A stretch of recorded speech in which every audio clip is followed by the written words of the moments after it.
कि आपकी बेटी हजारों के बीच में रह के भी इज्जत कमा लेगी।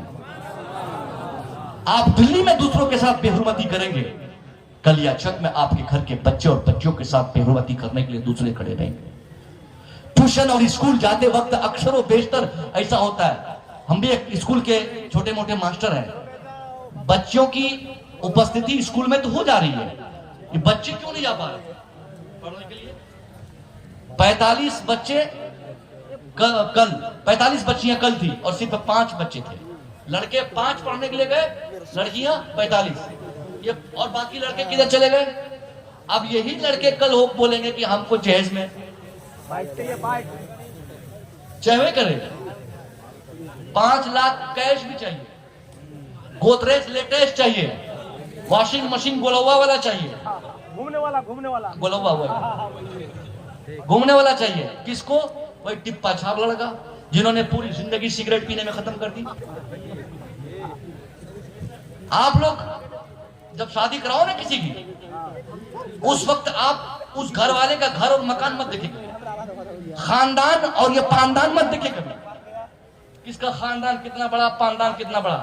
आपके लिए सबसे बेस्ट चीज देखने के लिए है कि उस लड़का का कैरेक्टर चेक कीजिए, कहीं ये अमीर घर का लड़का कैरेक्टर लेस तो नहीं है, कहीं सिगरेट पी पी कर इसकी जवानी तबाह तो नहीं हो गई है, कहीं मोबाइल की दुनिया ने इसकी दुनिया को बदल तो नहीं दिया है, कहीं व्हाट्सएप और फेसबुक ने इसकी दुनिया के चलने फिरने के तौर तरीके को अलग तो नहीं कर दिया है।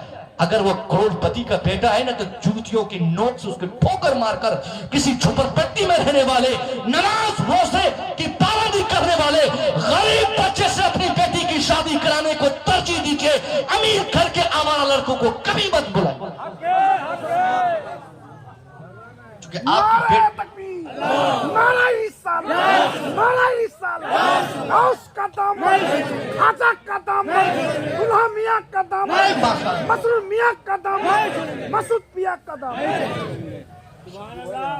माशाल्लाह माशाल्लाह माशाल्लाह, ये मोहब्बत है इन लोगों को। अच्छा शुक्रिया, कम से कम 20 रुपया तो किसी ने दिया। अब मेरी आवाज निशान गाजीपुरी की तरह नहीं है, तो मैं क्या करूं भाई? ये शुरुआत है इंशाल्लाह। फिर 16 तारीख को किसी जलसे में आना होगा। अब तुम्हें तकरीर खत्म होने वाली है,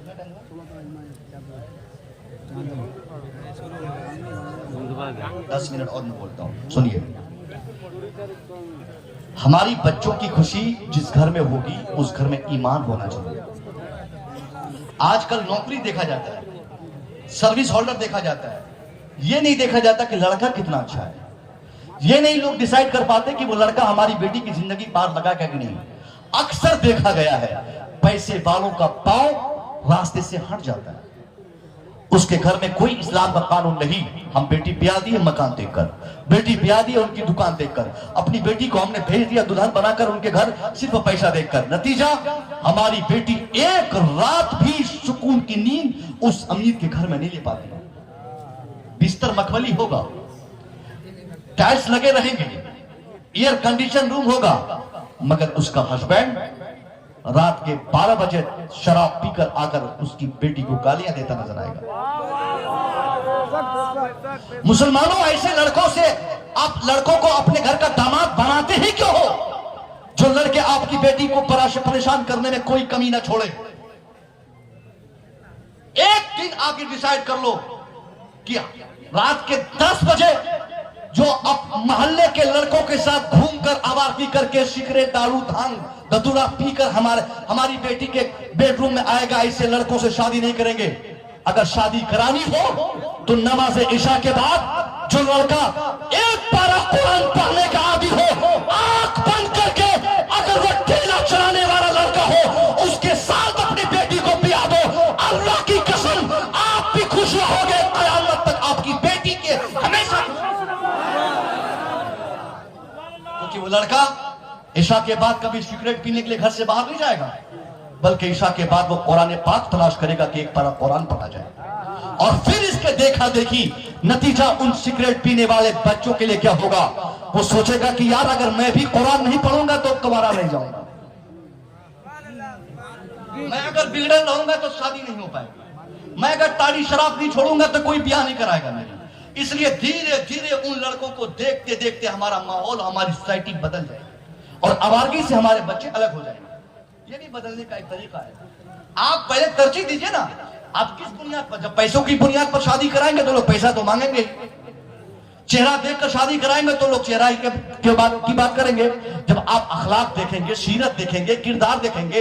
और एक चीज और बताऊं मैं, हम लोग बोलते हैं खानदानी, खानदानी लड़का, खानदानी लड़की। आखिर मैं पूछता हूं ये खानदानी क्या होता है भाई? व्हाट इज खानदानी?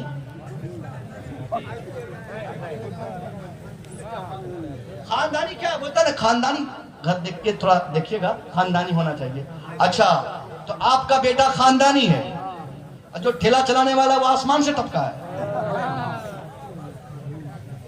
लोग सोचते हैं खानदानी का मतलब ये होता है जिसके बाप दादाओं के पास जमीन जायदाद प्रॉपर्टी किस बहुत दिनों से रहा हो, वो खानदानी है। और जो लोग मजदूरी करते रहो, उन बच्चों के दादा नहीं थे क्या?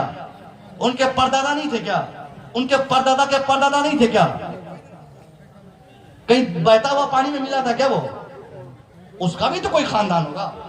खानदानी का कॉन्सेप्ट तो इस्लाम में है ही नहीं। खानदानी का कॉन्सेप्ट इस्लाम में नहीं है। अगर आपके कहने के मुताबिक हम मान भी लें तो खानदानी का तस्वुर इस बुनियाद पर नहीं किया जा सकता कि किसके पास माल ज्यादा है, किसके पास दौलत ज्यादा है, किसके पास पैसे ज्यादा है, किसके बाप दादाओं के पास आज से 100 साल पहले घोड़े थे, हाथी थे। ये सारी चीजें अगर ये तस्वुर है भी तो ये गलत है। हाँ, अगर खानदानी का कोई मतलब हो सकता है तो ये होगा कि इनके बाप नमाजी है, किनके दादा नमाजी है, किनके परदादा नमाजी थे, किनके घरों में कोई शराबी नहीं है। जब इस बुनियाद पर खानदानी का कॉन्सेप्ट आपके माइंडसेट हो जाएंगे तो अल्लाह की कसम कहता हूं, ये आपसी जो विवाद रहती है साहब कि हम अपनी बेटी को वहां नहीं भी आएंगे, यहां भी आएंगे, ये सारे तस्वुरात खत्म होंगे। फिर एक अक्लमंद आदमी अपनी बच्ची की शादी कराने के लिए तरजीह उस घर को देगा जिस घर से जिस घर में नमाज अदा की जाएगी, जहां से तिलावत कुरान की आवाजें आएगी, जहां के बच्चे हमेशा शराब से परहेज करते रहेंगे, उसी घर में अपनी बच्चों की शादी हम दिलाएंगे। और ये सारे कॉन्सेप्ट चूंकि बंगाल और बिहार के, ये बंगाल से सटे इलाके ने, जहेज के कारोबार ने इस कदर तबाह कर रखा है साहब। 40-40 साल की हमारी बच्चियां हो गई हैं, मुसलमानों की बेटियां, सुनो और से 40 साल की बेटियां, मगर शादी नहीं हो पा रही। वजह यह नहीं कि उसको लड़का नहीं मिल रहा है, वजह यह नहीं कि लड़की को ऐब है, वजह यह नहीं कि लड़की अच्छे फैमिली से नहीं है, बल्कि वजह यह है कि उसके बाप के पास इस जमाने के डिमांड के एतबार से शादी कराने की ताकत नहीं है। याद रखिए, अगर हमारी बच्चियां उसकी उम्र 40 साल हो जाए और वो घर छोड़ने पर, भागने पर, किसी के साथ ब्याह कर लेने पर मजबूर हो जाए तो इस पाप का बदला अल्लाह सिर्फ उसके घर वालों को नहीं बल्कि उस पूरे मुआशरे को, पाप पड़ेगी, पाप, लानत और नहुसत आएगी सबके घरों में। आज हम फैशन करते हैं ना, क्या हमको तो हमारे बेटे की शादी में 10 लाख दिया, हमको 10 लाख मिला, उनको तो 5 मिला। फैशन नोच पे था। अब देने वाले बेटी वाले भी बोलते हैं, हजरत अभी 1 साल पहले मैंने बिटिया की शादी कराई, 10 लाख दिया, बगैर पूछे बोलता है। इतना बेवकूफ है बेगर मां। देखिए, जहेज न लेना हराम है, जहेज न देना हराम है। पहले क्लियर करूंगा, जहेज न लेना हराम है, न देना हराम है। जहेज मांगना हराम है और देकर नुमाइश करना हराम है। आपको जहेज में जहाज दे दीजिए, कोई नहीं रोकेगा, दे दीजिए बेटी को, करोड़पति है तो दे दीजिए। मगर ये जो गिनती का सामान लाके रोड पे लगा देते हैं और एक एक चम्मच इतना, कटोरी इतनी, प्लेट इतनी, ये सामान वो सामान, ये मसाला पीसने वाला, एक देखा शादी में मैंने गया वो भी लिखा हुआ था, वो हमारा साइन लिया उसने। मैंने कहा साहब हमने तो दिया नहीं सामान, तो मेरा साइन ले रहे हो? कह रहा हजरत आप मौलाना साहब है ने निकाह पढ़ा है ना, तो इसमें साइन होना मांगता है ताकि पता चलेगा हमने कितनी प्लेट दी, कितनी थाली दिया। तो बेटी वाले करते क्या है कि सामान सबको दिखाते फिरते हैं कि हमने ये सामान दिया, वो सामान दिया, वो सामान दिया। यही चीज इस्लाम में मना है। आज आप अपनी बेटी को अपाची गाड़ी दे देंगे, 4 व्हीलर कार दे देंगे, 4 व्हीलर दे देंगे, बेशक आप दे दिए, मगर आपके दरवाजे पर लगी कार और आपकी नुमाइश का ये अंदाज किसी गरीब को किसी गरीब ने देखकर आह कर दी तो इसका बदला जानते हैं कितना खराब होगा। कोई गरीब बच्ची अगर आपके दरवाजे पर लगे पलंग, टेबल, कुर्सी, गोदरेज, फ्रीज, वॉशिंग मशीन, ये सारी चीजों को देख ले और वो तड़प कर अल्लाह से कहे कि अल्लाह काश मेरा बाप भी ऐसा ही अमीर होता तो मुझे भी यही सामान देता। उस वक्त एक गरीब का दिल टूटेगा, उसकी बेटी रोएगी, उसके रोने की वजह से उसकी नहुसत आप पर पड़ेगी। इसलिए मना किया गया है, आपको जो देना है बंद मुट्ठी में आप दे दे। देखने वाले जो सामने थे देख लिए, नहीं देखने वाले थे तो पकड़ पकड़ कर दिखाने की जरूरत नहीं है। जिनको आप दिखा रहे हैं उनके पास वो ताकत ना हो तब क्या होगा। एक मर्तबा एक साहबी रसूल ने, सुनिए, उनका लड़का खो गया, छोटा सा, बहुत परेशान हुए, मदीने की गली गली छान डाली आपने, कहीं ना मिला। हुजूर की बारगाह में आए, कहा सरकार मेरा लड़का सुबह से गुम हो गया, मैं मदीना की गली गली छान डाला मगर मेरा बच्चा नहीं मिल रहा है। हुजूर अभी दुआ के लिए हाथ उठा ही रहे थे तो उसी अंजुमन से दूसरे सहाबी खड़े हुए, कहा हुजूर मैंने इसके बेटे को अभी से कुछ देर पहले सामने वाले गार्डन में चंद बच्चों के साथ खेलते हुए देखा। कई सुभान अल्लाह। अब जो बाप सुबह से शाम तक अपने बेटे को तलाश रहा हो, उनके कानों ने अगर सुन लिया हो कि मेरा बेटा सामने वाले गार्डन में खेल रहा है तो वो बाप अब वहां रुकेगा, वो दौड़ेगा बेटे के लिए, दौड़ पड़े। हुजूर ने फरमाया दूसरे साहबी से कि उनको बुलाओ, कहां भाग रहा है इतनी तेजी से। कहां जा रहे हो? कहा हुजूर मैंने तो कहा ना कि मेरा बेटा सुबह से गुम हो गया, मैं बहुत परेशान, मेरी वाइफ परेशान, उसी को लेने जा रहा हूं। तो हुजूर ने फरमाया कि बेशक लेने जाइए, आपको मैं रोकता नहीं हूं, मगर जब अपने बेटे को उस गार्डन में आप खेलते हुए देखेंगे तो अपने बेटे को आप बेटा कह के मत बुलाइएगा। अरे कहो सुभान अल्लाह। साहबी हैरत में आके कहे सरकार बेटा मेरा है, पैदा मैंने किया है, उसकी परवरिश की सारी जिम्मेदारी मेरे सर है, और फिर मैं अपने बेटे को बेटा ना कहूं तो किसको कहूं बेटा? हुजूर ने फरमाया कि हाँ बेटा तेरा है, तुझे बेटा कहने का फुल अथॉरिटी है, पूरा हक है, मगर यहां सिचुएशन अपोजिट है, हालात बदल गए हैं। मैं जानता हूं कि सुबह से तुम अपने बेटे को तलाश रहे हो, और मैं जानता हूं कि जब तुम अपने बेटे को वहां देखोगे तो बहुत ज्यादा पुरकैफ होकर, मोहब्बत में शिद्दत लाकर अपने बेटे को बहुत प्यार से लफ्ज़ बेटा का उच्चारण करके तुम अपने बेटे को बुलाओगे। और मुझे अंदेशा इस बात का है कि जब अपने बेटे को तुम प्यार से बेटा करके पुकारोगे तो उस अंजुमन में, उस संगठन में, उस गार्डन में तेरे बेटे के साथ चंद बच्चे और भी खेल रहे हैं, उनमें से कोई ऐसा भी बच्चा होगा जिसका बाप इस दुनिया में नहीं होगा। जब वो प्यारा भरा जुमला तेरी जबान का वो सुनेगा, वो भी आप कह के अल्लाह से कहेगा अल्लाह काश मेरा बाप भी जिंदा होता तो मुझे भी ऐसे ही प्यार से बेटा करके पुकारता। ए मेरे साहबा, तुझे तेरा बेटा तो मिल जाएगा मगर किसी यतीम के दिल तोड़ने का गुनाह भी तेरे सर जाएगा। इसलिए कहा जाता है साहब कि कभी किसी का दिल नहीं तोड़ना चाहिए।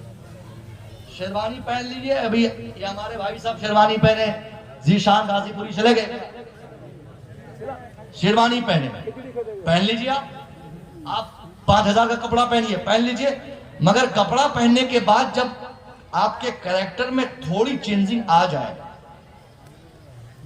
होता है ना, पैंट पहनने के बाद थोड़ा चलने का स्टाइल बदल जाता है, बदलता है कि नहीं? कार खरीदने के बाद थोड़ा लिविंग स्टाइल में चेंजिंग आती है, महंगा मोबाइल ले ले तो बार बार कवर हटा के दिखाएगा लोगों को। एक साहब मुझे कह रहे थे कि हजरत मैंने आईफोन 14 प्लस लिया, मैंने कहा ठीक है, तो कवर था उसके ऊपर, तो मुझे कह रहा है कि हजरत ये मोबाइल कवर के लिए थोड़ी होता है, इसको मैं निकाल के रखता हूँ। दिखा रहा है वो, कवर में सही से दिखाई नहीं दे रहा था। तो मैंने कहा सैलरी कितनी है? बोला कि 1.5 लाख। मैंने कहा मेरी सैलरी 1 रुपया भी नहीं है, मेरे पास पहले से वो मोबाइल है, तुम जो दिखा रहे हो मेरे पास पहले से ही है, सारी एकड़ी में ही रह गई। तुम तो दिखाते फिर तो भाई कैरेक्टर में थोड़ा जो बदलाव आ जाए, इसी को गुरूर कहते हैं, इसी को तकब्बुर कहते हैं। खुशबू आप लगाइए, खुशबू लगाना सुन्नत है, लेकिन खुशबू लगाकर जब आपका ये चाल चलन हो जाए कि लोग हमको महके, लोग सूंघे, लोग बोले कि वाह यार क्या सेंट लगाया इन्होंने, तो समझ लीजिए कि ये गुनाह है। फिर आपके लिए वो खुशबू लगाना बेहतर नहीं, क्योंकि आप अपने कैरेक्टर को चेंज कर रहे हैं। ये सारी ऐसी छोटी छोटी बातें थी जिसको बताना निहायत जरूरी था। मैं एक बार सारे मजमे से पूछना चाहता हूं, चूंकि ये मेरा घर है, ये घर का जलसा है, अपनी आबादी का जलसा है, अपने इलाके का जलसा है, मेरा अपना कलीमी भाइयों का जलसा है। मैं पूछना चाहूंगा कि आज जो वालिदैन के ताल्लुक से जो जितनी बातें मैंने कही, ये सारी बातें आपको समझ में आई कि नहीं? इंशाल्लाह इन बातों पे अमल करेंगे।